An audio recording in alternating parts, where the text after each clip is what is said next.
Hello and welcome to at David Taylor, the American Motors Guy. Now, we had a joint show this weekend with the Hudson Terraplane Club out of Smoky Mountain Hudson Terraplane Club. And then we also had the Carolina AMC group be the host for the Southeast Regionals here in Townsend, Tennessee. Now, I'm very close to Townsend, so I took this opportunity to go down and do a little filming and do some interviews so I would have videos to post. So, I want everybody to enjoy the videos. I used Ben Scoville to narrate on a lot of these cars. Ben is extremely knowledgeable in American Motors, and I took that opportunity to grab his mind, as you would say, and let him take us around these cars, and we bring out a few ideas and a few things so everyone gets a little bit of a nice view of the cars. Now, there were a few more there that I didn't get a chance to video. Everybody was extremely talkative and seeing and visiting with family and friends. That I can't explain it, folks. If you're not a member, you need to be. It's great to have all these folks come around, and you get to see them maybe twice. Sometimes it's only once a year that you get to see these folks. So it is a lot of visitation. It's always a lot of fun. We just hope you enjoy this video. Oh, one more thing. Next month is Breast Cancer Awareness Month. And my neighbor, sorry about I got a cut there on my arm, didn't even know it. My neighbor is the one who gave me the band so that I would remember, and she is a survivor of breast cancer. And I have another young lady that is in the fight, and I wanted to put a shout out to Janice Farley, who gave me the band. So thank you, Janice. And the young lady who's going through the fight, Mildred Lowe. So, hey, keep up the hard work, keep up the fight, people. We want to make sure that we acknowledge Breast Cancer Awareness Month. That is next month. So don't forget to save I don't want to say the slogan because I don't know if it's appropriate or inappropriate. And I don't want to get, knocked off over something silly. But it is an important thing, Breast Cancer Awareness Month. Don't forget to like, subscribe, and make comments on the videos so that if I'm doing something that needs to be addressed, I'd like to know about it. If I'm doing a good job, I'd like to know. If I'm not doing such a good job, let me know. I'm trying to make this more for you than I am for me. All right, folks? So make sure you like, subscribe, and check out this video. All right, everyone, we are getting ready to do a walk around. We are at David Taylor, the AMC guy, and we are in Townsend at the Hudson AMC combined show. And I picked up Ben right here, and Ben is going to take us around and show us some of the AMCs. So Ben, what are we looking at right here? This is actually Carolina AMC Club President Robert Mills and his wife Debbie's 73 Ambassador Brougham four-door sedan. This car was bought out of a collection in New York. It was sold at the Charlotte Motor Speedway in 2011 in an auction, and it's actually won Best of Show for the club at the Auto Fair, and I think it's also won Best All Original Preserved Original Vehicle at the Auto Fair. It's everything you see is original. The paint and the interior, it truly is a well-preserved time capsule of a car. And Robert and Debbie both drive the car. It's been driven from Columbia to Charlotte many times, and it's every bit as luxurious inside as it is outside. And has the deep coil spring seats, 360. Of course, Ambassador came standard with air conditioning. It's just a really beautifully well-preserved car. I think it originally was sold in Montana. It's got the original dealer sticker on the trunk lid. No lie. Yep. Well, Thompson Motors American, Alconda, Montana. No, I thought he Man, that tail light goes from one end to the other, doesn't it? Yeah, yep. That is unreal. Integrated into the bumper. That is awesome. Okay, what else we got? I believe here we have a 68 American, Rambler American, complete with the time era correct George Romney for president. Of course, he was the president of American Motors from 54 to 62 when he stepped down to become governor of Michigan, and then later ran for president in 68 and ran for the nomination, didn't get it. But this American, I believe it has probably a 232. I believe he said 199. I'm not sure. Oh, okay. And it's got an automatic with the And shift low command. miles too, isn't it? I think they said very low miles. What we got there? 40,000. Yeah, that is low. Hey, he said it was a stripped down version, so it's got rubber mats instead of carpet. Yeah, it's Doesn't even have the sway bar up front either. wow. Yeah, it's a very well preserved car. Is the owner here? No, it's, this is Joey's. Oh, I'm Joe sorry. Wood. Yeah, this is My Joey's. apologies. All right, what else we got there? All right, we have AMX here. I think this is 69, if I'm not mistaken. 390. Yeah, I believe it is 3. Yep. 390, and I believe it is built with package here. And it's got the shift command automatic, console shifter. Really? Yep, very nice car.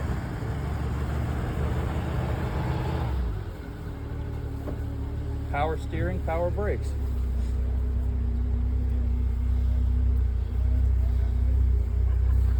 Wow.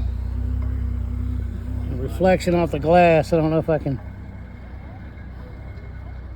AMX number 2444. And those numbers on the AMXs, those were specific to each car. Nothing was the same. Yep. And it didn't coincide with the serial number either. Right.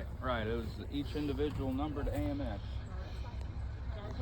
This one here, I think it's another 69 if I'm not mistaken. I believe so. Yep. And this is a beautiful car, 4-speed. Another 390. Beautiful Krager wheels, original leather seats. A factory air car as well, and has the accessory electric clock even. Not all AMXs came standard with an electric clock. That is awesome. Very beautiful car. Love those original leather seats and black leather, so nice.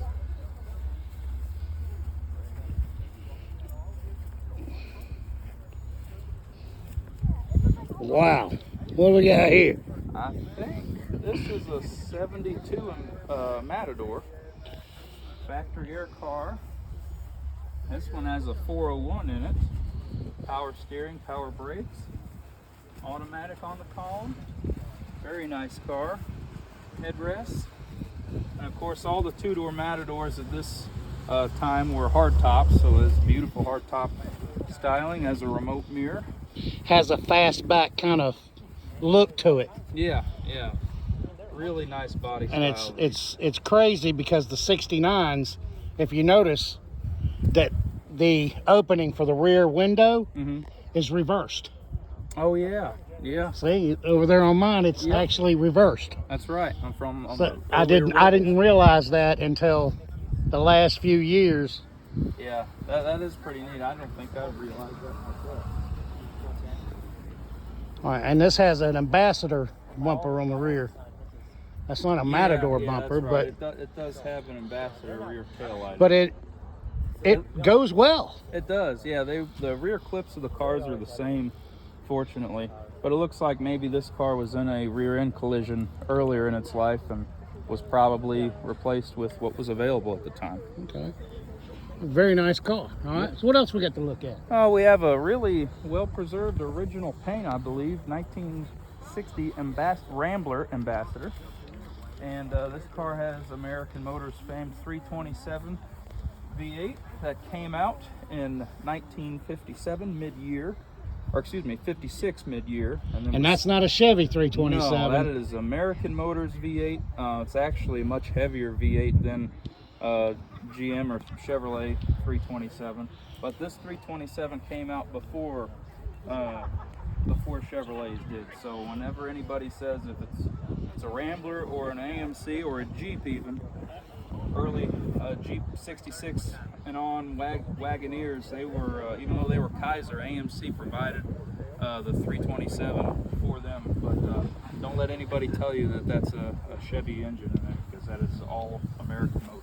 I always thought the styling of these cars were unique. Oh yeah, I love that front end. And the gun sights, those were unique to Ambassador. Those did not come on the Super or the 6. Yeah, that's what you would line up on the highway line. Yep. So that you knew you were in the correct lane and driving that lane. Now he's got an extra little vent thing on his vent window there. Yeah, that's a little accessory put on there to help get extra air into the car. But then also you have on the 58 through 62 Ramblers, if it had an automatic most of the time, if not all the time, it had push button automatic on the left side of the dashboard. And this is one of those cars. There's the buttons themselves, so it's a push button drive. And with the Ambassador being the top of the line car, this was Rambler's Lincoln, if you would say. Yeah. And you can see it had these very nice plush, buttons in the backs of the seats. This is the original cloth that would be in this car in 1960. Beautiful pattern, beautiful door panels. Actually, these door panels in the Ambassadors were a little bit, actually quite a bit nicer than the regular Rambler 6 door panels. Right. They were just mainly vinyl. Yeah, yep. Yeah. And then I think it was May 61 or 62.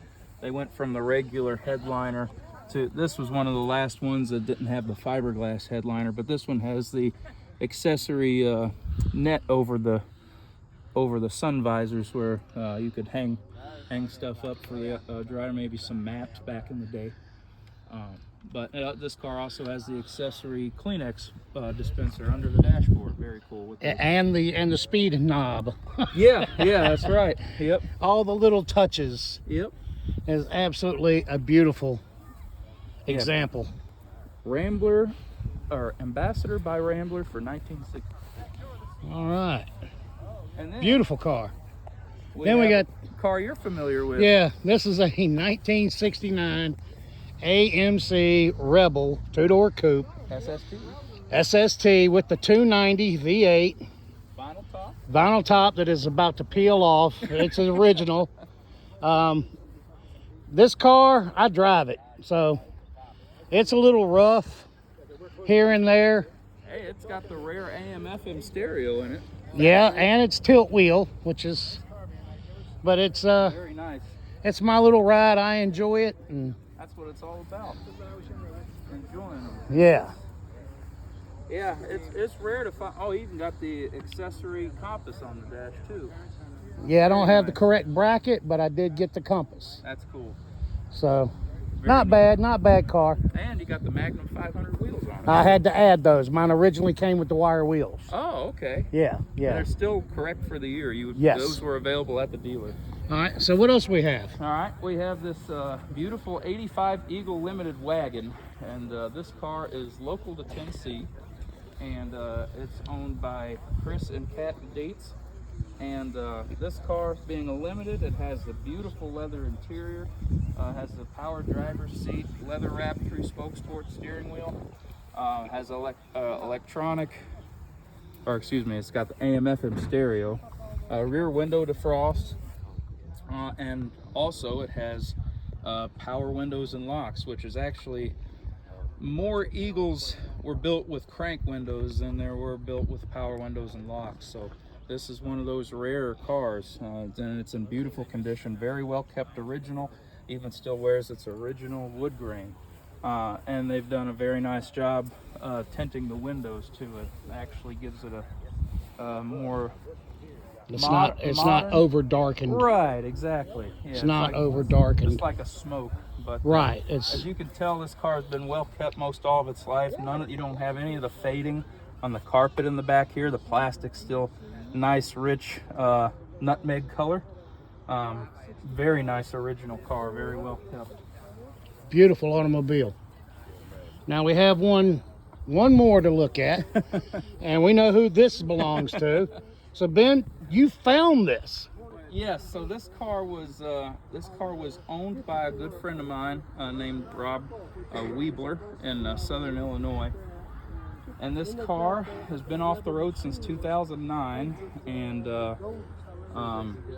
it's got 28,350 original miles, and it's always been a Illinois car. I believe the original owners lived outside of Chicago, and the original owners obviously didn't drive it very much, and then it's been in Rob's pole barn the last 14 years. And as you can tell, the interior reflects how well it's been kept in out of the sunshine and the weather over the years. This is all original car, down to the paint and even the vinyl top.